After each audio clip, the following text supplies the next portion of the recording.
I just was outside. I felt the vibe when I looked up, even though I know they're everywhere all the time, all around me. We're all together always. I felt the little vibe to grab the camera and point it in that direction up here in the sky up there, because I wanted to say hello, and I think they wanted to say hello too. So I'm doing it. Hopefully it'll be close enough for the camera to see.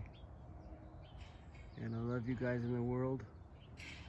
And I just want you to know that if people can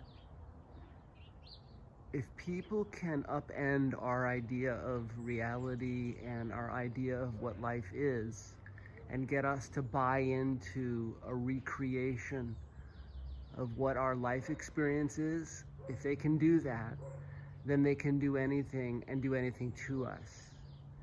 And so we always have to fall back on the true things that we have known that about life, living, relationship, the true things that we know about God and God's law and angelic law, meaning the good things that are truisms from as many years as you can go back thinking or research, truisms that have not changed in terms of life and what is good, what is not good, how to treat your neighbor, how to take care of your family, yourself, connecting with God, what is God, the 10 Commandments, these kinds of things.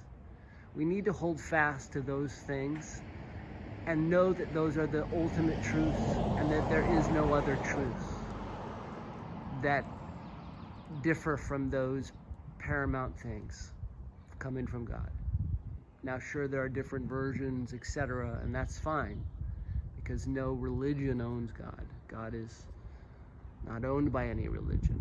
God is, and our relationship with God and all life and angels is not owned by religion.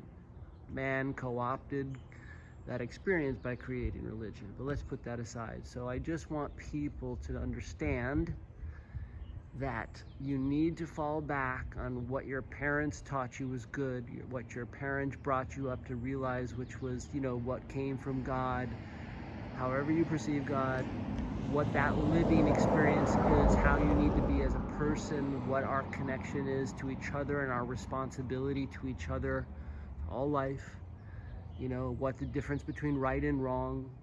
You need to hold on to those wisdoms that you were taught from a child to now. You need to hold on to those things and not buy into a renewed version of that coming from media and all different sort of perspectives in terms of what it means to be a good person, what good, what bad is. You cannot follow the new narrative of defining those things. You have to fall back on things that have been around for 20, 30, 50, 60, 100 years, those defining moments of what good, what's bad, how do you live.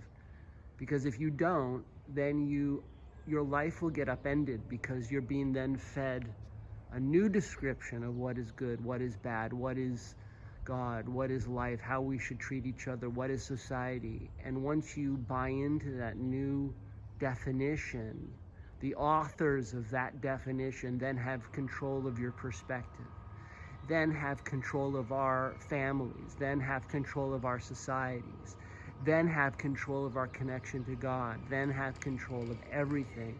And it's always at a flip of the finger for them to write a new description of what life is, a new truism that everyone embraces because the media celebrates it and it becomes physical through perception. So just remember these things, please. I love you. Share the video. I'd appreciate that, and so would the family of light. Love you guys. Bye.